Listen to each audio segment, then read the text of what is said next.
Good evening, YouTubers. Long time no see. Apologies for that. It has been a very, very busy time, which seems to always be the case for me, but I just wanted to do a quick one here.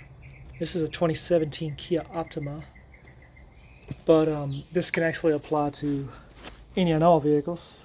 Now, what you're looking at here is the intake section of the motor. That would be where the intake manifold goes. But I wanted to discuss real quick the camshaft position sensor. A lot of times these things don't go bad very often. They're like tracheometers, basically. They're just magnets that count teeth on the spindle, and there's a gap, and that's how it keeps track of where it's going. You know, that's so that way when you kill the motor,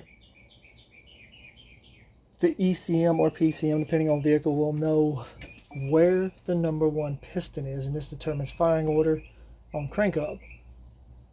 This determines fuel injector pulse. It determines a lot of different factors. But these things don't just fail very often. So when you're getting a code, I pulled this one to give an example. You see this here? Now, anybody of y'all that's worked on oil pans or transmissions will know what this is. But all motors produce metal as they're running and wear down over time. Well, this gets on top of this sensor here, and that affects the reading, the magnetic reading it gets as the teeth come around, and throws off the reading. So that will throw off a code, and a lot of times people replace these things when that's not actually necessary. You can take these out and just, people say don't use brake parts cleaner, but I use it on these and I've never had an issue with it. If you're worried about that, you can get some electronics cleaner or mass airflow cleaner, something like that to clean it. But clean these off, put them back in. If you have an OBD scan tool, you can clear the code and just run the car for a little bit, or usually your vehicle will clear the code on its own. Just get it out and drive it. But the last part on that is something else that is also affected by metal shavings in the motor. You'll have two of these as well. You'll have an intake and exhaust. There's also another one of those sensors on the back side of this motor.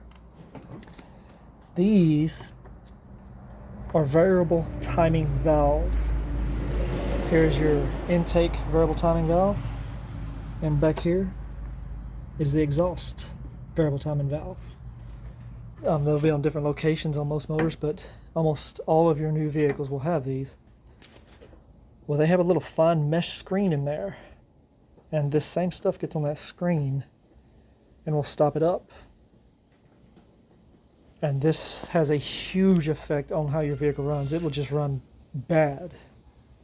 It can cause misfires, it can cause rough idle, stalling, it can even cause no crank. Actually, let me see if I've got one around here. I'll give you an example of what they look like. Okay, so we'll save that for another video. I had a set of them around here somewhere, and the shop's a disaster, so I just can't find them right now. But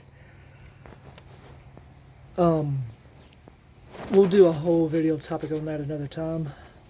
If there's any questions on any topic of these as far as the motor running and what to clean and what to check, feel free to leave it in the comments sections. As always, if you found this video useful in any way, please consider subscribing, and share it, as this helps get these videos out there and viewed. And any other topics, mechanic related as usual, or just construction, electrical, anything, don't hesitate to ask. God bless. Thank you. Have a great day.